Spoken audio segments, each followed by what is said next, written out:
प्यारे दोस्तों, कैसे हैं आप सभी।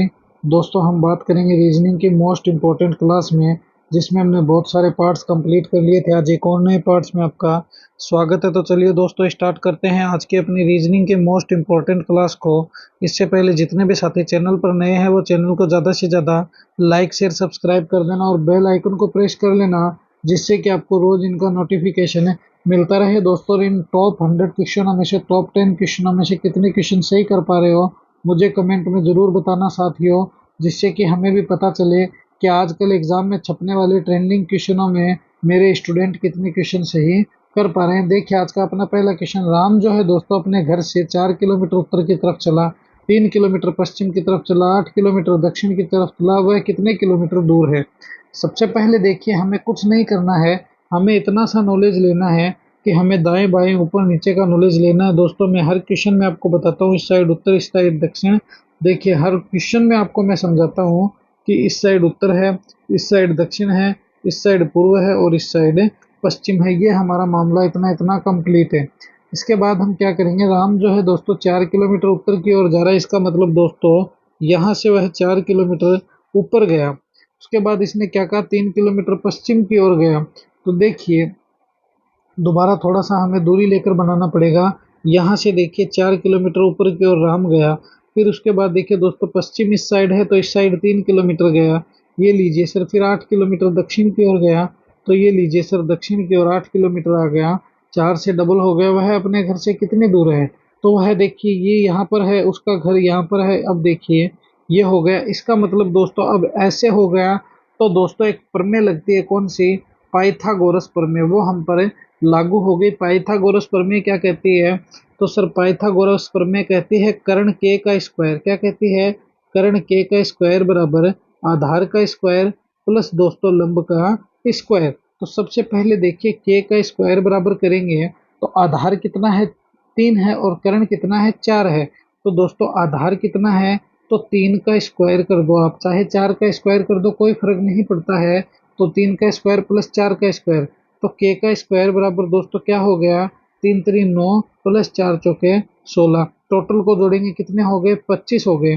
तो जब हम इनका स्क्वायर हटाएंगे तो के बराबर अंडर रूट 25 आ जाएगा। क्या आ जाएगा, 25 आ जाएगा। तो अंडर रूट 25 का मान दोस्तों कितना होता है, तो सर कितना आ जाएगा, तो सर हमारा के बराबर 5 आ जाएगा, जो अपना करेक्ट आंसर हो जाएगा। तो 5 किलोमीटर वह अपने घर से दूर है। कितने किलोमीटर दूर है, 5 किलोमीटर दूर है। और अगर तुम ऐसे ही निकालना चाहो तो दोस्तों यहाँ पर देखिए 8 किलोमीटर दक्षिण दिशा में है। दोस्तों 3 किलोमीटर ये है, तो 3 तो ऐसे हो गया, 4 ऐसे हो गया, ये टोटल 8 किलोमीटर आया है। इसके हिसाब से तो दोस्तों 4 किलोमीटर बनता है, मगर हमें ऐसे नहीं देखना है, हमें पाइथागोरस प्रमेय लगाकर दोस्तों इसको सोल्व करना पड़ेगा। तो दोस्तों 5 किलोमीटर वह क्या है, राम अपने घर से दूर है। तो option number third is the correct answer. तो जब भी ऐसे क्वेश्चन आ जाए दोस्तों, इस प्रकार से इन क्वेश्चनों को सोल्व किया करो। चलिए अगला प्रश्न देखिए, ये रहा हमारा नेक्स्ट क्वेश्चन है। यदि D E N D N को एन ओ के एक्स लिखा जाए, नीड को उसी कूट भाषा में क्या लिखा जाएगा। दोस्तों कोडिंग डिकोडिंग का क्वेश्चन है। सबसे ज्यादा रीजनिंग में कोडिंग डिकोडिंग के क्वेश्चन ही पूछे जाते हैं। ये बात कभी मत भूलना कि सबसे ज्यादा कौन से क्वेश्चन आ रहे हैं। तो रीजनिंग में सबसे ज्यादा जो ट्रेंडिंग क्वेश्चन है दोस्तों, वो किसके हैं, तो वो कोडिंग डिकोडिंग के ही क्वेश्चन है। चलिए देखिए, इस क्वेश्चन को सोल्व करते हैं हम। सबसे पहले दोस्तों हम किसका करेंगे, तो दोस्तों हम डीन को रिलेशन निकालेंगे, नीड का ऑटोमेटिक ही निकल जाएगा। तो देखिए, जो डी है, फिर ई है, फिर ए है और फिर एन है, इसने इसको क्या लिख दिया, तो सर इसने लिखा है एन, फिर ओ, फिर क्या है दोस्तों, के और फिर एक्स। तो जब तुम देखोगे दोस्तों, डी है कितने का, तो डी आ रहा है सर ए बी सी और डी 4 पे। एन कितने पे आ रहा है दोस्तों, एम एन 14 पे। तो कितने हो गए, तो सर प्लस 10 हो गए। कितने हो गए, प्लस 10 हो गए। ई से ओ की तरफ जाएंगे, ई कितने पे आ रहा है, तो सर ई आ रहा है 5 पे, और ओ कितने पे आ रहा है, तो सर ओ आ रहा है 15 पे। तो कितने हो गए, प्लस 10 हो गए। यहाँ से देखोगे तो प्लस 10 हो गए, और यहाँ से देखोगे तो भी प्लस 10 ही मिलेंगे। तो इसका मतलब हमें पता चल गया, प्लस 10 प्लस 10 प्लस 10 ये कर रहा है। तो हम भी क्या करेंगे प्यारे साथियों, इस नीड में प्लस 10 करेंगे। तो देखिए कर देते हैं अभी, plus 10 N double E D. ये लीजिए सर हमारा नीड हो गया। जब तुम नीड में प्लस 10 करोगे तो नीड में जब एन में +10 करोगे एक्स आएगा, ई में +10 करोगे ओ आएगा, फिर दोस्तों ई है ओ आएगा, और फिर क्या आएगा, डी में +10 करते ही एन आएगा। तो XOON आपको कहाँ नजर आ रहा है? तो सर XOON ऑप्शन नंबर 4 में नजर आ रहा है। तो ये ऑप्शन नंबर 4 जो होगा ना दोस्तों, वही क्या होगा, अपना करेक्ट आंसर हो जाएगा। Option number 4 is the correct answer. देखिए कितनी इजी होती है रीजनिंग की क्लास से, बस दोस्तों थोड़ा सा क्या है, समझने की जरूरत है। इंसान जब समझ जाता है तो दोस्तों कोई दिक्कतें नहीं रहती है, क्योंकि समझने की ही इंसान में थोड़ी सी आवश्यकता है। अगर समझ गया तो दोस्तों क्या होगा, आगे निकल जाएगा, वरना दोस्तों वहीं रह जाएगा जहां से उसने जिंदगी शुरू की थी।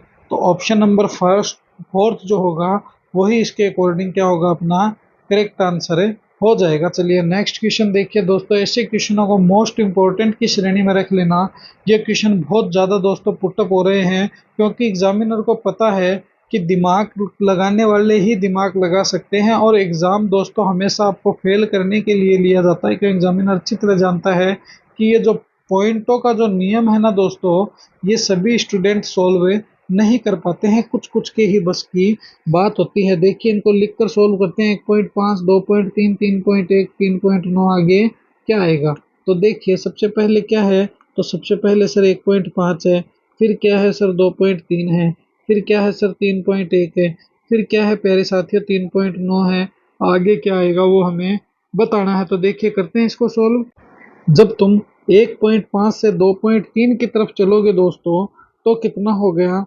तो देखिए 1.5 से अगर 0.10 बढ़ता तो दोस्तों कितना होना चाहिए, 2.5 होना चाहिए। मगर दोस्तों ये कितना बड़ा है? तो सर ये बड़ा है 0.8। कितना बड़ा है? 0.8 बड़ा है, हम ये कह सकते हैं।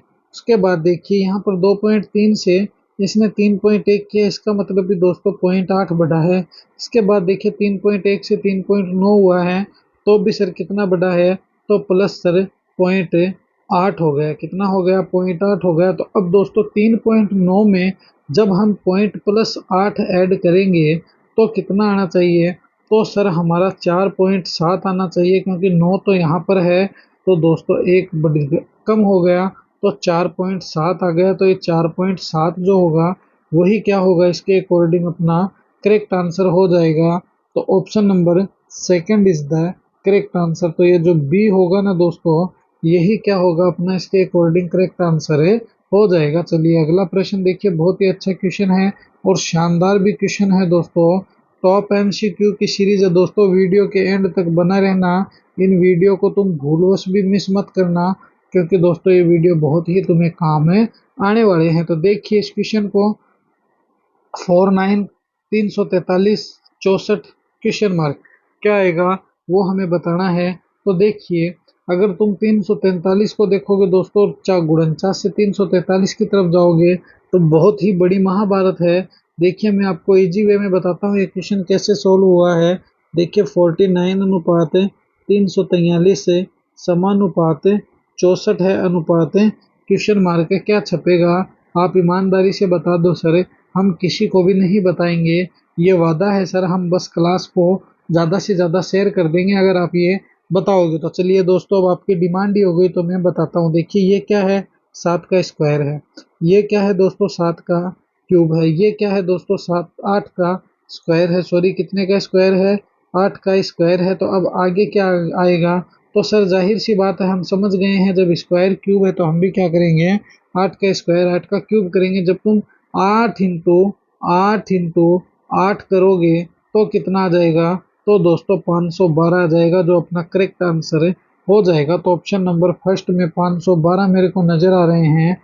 तो ऑप्शन नंबर फर्स्ट ही सर मेरा क्या हो जाएगा, आपकी कृपा से गुरुदेव, ऑप्शन नंबर फर्स्ट ही मेरा करेक्ट आंसर हो जाएगा। तो option number first is the correct answer. देखिए कितने इजी वे में हम रीजनिंग को सोल्व कर रहे हैं दोस्तों। तो इसी प्रकार रीजनिंग को दोस्तों सोल्व करोगे तो कभी भी आप पीछे रहने वालों में से नहीं रहोगे, बल्कि आप आगे इन सभी को छोड़ते हुए निकल जाओगे। तो option number first is the correct answer. चलिए अगला प्रश्न देखिए, बहुत ही अच्छा क्वेश्चन है प्यारे दोस्तों। देखिए इस क्वेश्चन को DHPV अनुपात EG क्यू यू समानुपात बी जे एन टी अनुपात क्वेश्चन मार्क क्या आएगा। तो देखिए बी जे एन टी को तो भूल जाओ, क्रॉस मार दो, हमें D H P V E G U में रिलेशन निकालना है। अगर ये रिलेशन आराम से निकल गया तो और की हमें आवश्यकता नहीं है, बी जे एन टी तो खुद झक मरा के ही निकल जाएगा। तो देखिए इसे समझिए बात को। सबसे पहले लिखते हैं डी एच पी वी अनुपात ई जी क्यू यू समानुपात, ये लीजिए सर हमारा क्यू हो गया, ये लीजिए सर समानुपात हो गया बी, फिर जे और फिर एन और टी, आगे क्या आएगा वो हमें बताना है। तो देखिए समझिए इस बात को, डी से ई की तरफ चलिए सर +1, एच से जी की तरफ चलिए जी एच होता है सर -1, पी से क्यू की तरफ चलिए सर +1, यू भी तो क्या हो गया सर -1। तो अब क्या करना है, तो सर हमें पहले +1 फिर -1 फिर +1 फिर -1। तो बी से जब तुम +1 करोगे दोस्तों क्या आ जाएगा सी, जे में -1 करोगे क्या आ जाएगा आई जे आई, एन में दोस्तों +1 करोगे तो एम एन ओ, तो टी में तो दोस्तों क्या आएगा एस टी। तो क्या हो गया सी आई ओ एस कहाँ पर है, तो सर सी आई ओ एस तो मेरे को ऑप्शन नंबर फर्स्ट में नजर आ रहे हैं। तो ये ऑप्शन नंबर फर्स्ट ही होगा ना मेरे रसगुल्लो, क्या होगा अपना करेक्ट आंसर हो जाएगा। तो option number first is the correct answer. तो ये ऑप्शन नंबर फर्स्ट इसके अकॉर्डिंग क्या होगा अपना करेक्ट आंसर हो जाएगा। तो ऑप्शन नंबर फर्स्ट को हम क्या करेंगे दोस्तों सही मान लेंगे। चलिए अगला प्रश्न देखिए, बहुत ही अच्छा और शानदार क्वेश्चन है दोस्तों। देखिए इसे मुर्गी है अनुपात अंडा हो गया समानुपात पेड़ हो गया, क्या होगा। देखिए इस क्वेश्चन को जब तुम समझोगे तो बहुत ही इजी लगेगा, वरना बहुत टफ क्वेश्चन है। देखिए मुर्गी है, मुर्गी कहाँ से निकलती है, मुर्गी का जन्म कहाँ होता है सर अंडे से होता है। तो पेड़ किससे निकलता है, तो सर बीजों से निकलता है। तो ऑप्शन नंबर सेकंड जो है वो अपना करेक्ट आंसर हो जाएगा। तो देखिए कितने इजी वे में रीजनिंग को सोल्व कर दिया। बस दोस्तों आपको थोड़ा सा इंग्लिश का, थोड़ा सा जीके का, थोड़ा सा जीएस का अगर अच्छे से नॉलेज है तो तुम दोस्तों किसी से भी पीछे नहीं रहने वाले हो। तो option number second is the correct answer. चलिए अगला प्रश्न देखिए, बहुत ही अच्छा क्वेश्चन है अगर समझते हो तो, वरना बहुत ही टफ क्वेश्चन है अगर समझते नहीं हो तो। देखिए इस आकृति में कितने वर्ग है, तो सबसे पहले वर्ग ज्ञात करने दोस्तों। सबसे पहला वर्ग ये लीजिए मैं आपको बताता हूँ, ये रहा सर कौन सा है, तो सर सबसे पहला वर्ग यहाँ से यहाँ तक आइए, ये 1 हो गया। सर दूसरा वर्ग आप यहाँ से शुरू कीजिए, यहाँ से एंड कीजिए, ये 2 हो गया। सर आप तीसरा वर्ग यहाँ से शुरू कीजिए और क्या कीजिए, तो सर तीसरा वर्ग आपको ज्ञात करना है। तो कुछ नहीं करना है दोस्तों, यहाँ से शुरू कीजिए सर यहाँ पर ख़त्म कीजिए, ये 3 हो गया। और सर चौथा कहाँ पर करोगे, तो दोस्तों चौथा ये रहा सर। तो 4 तो मेरे वर्ग सीधे सीधे ही हो गए, बहुत अच्छी बात है। सर पांचवा वर्ग भी क्या आप कहो तो मैं बता दूं, बिल्कुल बेटे बता देना। तो देखिए सर पांचवा ये यहाँ से यहाँ तक, यहाँ से यहाँ तक, ये दोस्तों कितने हो गए, तो ये अपने 5 वर्ग हो गए। कितने हो गए, 5 हो गए। तो 4 और 1 5 तो मैंने सीधे सीधे बता दिए। और छठा वर्ग भी देख लो ताकि आप क्या है ऐसे क्वेश्चन आ जाए तो ध्यान रखो। तो छठा वर्ग यहाँ से लेके ये नहीं बन रहा है क्या, देखिए इसमें आपको नजर नहीं आएगा, मगर यहाँ से जब तुम देखोगे तो ये लीजिए सर नजर आ गया। तो छठा वर्ग ये रहा। तो 5 + 1 कितने हो गए, 6 हो गए। और 6 ही अपना क्या है करेक्ट आंसर हो गया। तो इसमें कितने हैं दोस्तों, तो सर इस आकृति में अपने 6 वर्ग है। कितने हैं, 6 वर्ग है। तो जब भी ऐसे क्वेश्चन आ जाए दोस्तों, इन्हें इसी प्रकार जिस प्रकार मैंने आपको सोल्व करवाया है इजी वे में सोल्व कर लिया करो। चलिए नेक्स्ट क्वेश्चन देखिए, बहुत ही अच्छा क्वेश्चन है। चलिए बनाते हैं इसको सीधे ही। देखिए रेलगाड़ी बस सार्वजनिक यातायात प्रणाली।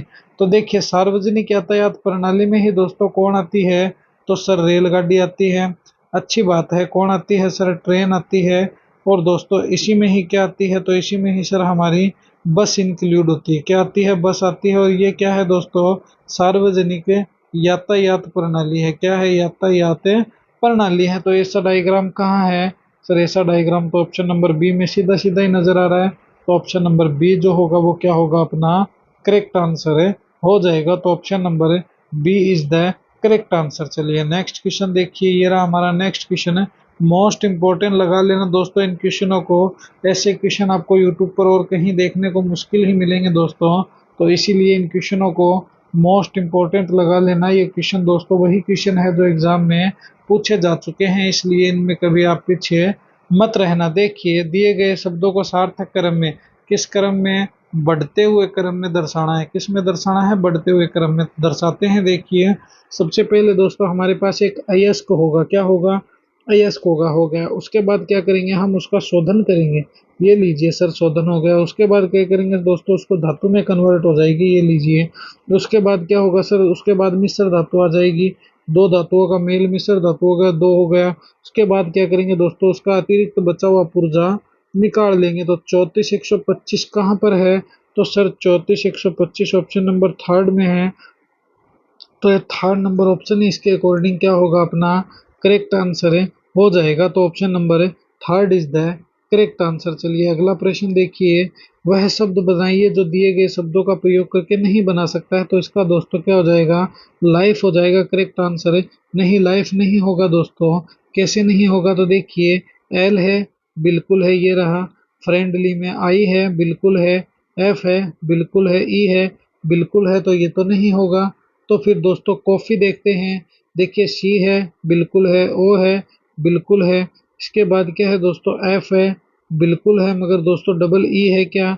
डबल ई भी नहीं है। एक तो ई नहीं है, एक दोस्तों आपको एफ नहीं मिलेगा। तो कॉफी का मामला अलग हो गया। फ्रेंड बनाते हैं, एफ है, IREND। तो फ्रेंड तो सीधा सीधा बन गया। लैंड बनाते हैं, एल है। फिर दोस्तों ई है। फिर दोस्तों एन है, क्या है, और डी है। तो दोस्तों इसमें देखोगे ऑप्शन नंबर फोर्थ में, तो दोस्तों एक तो एफ नहीं है, और दूसरी बात इसमें एक क्या नहीं है? तो दोस्तों एक इसमें ई नहीं है।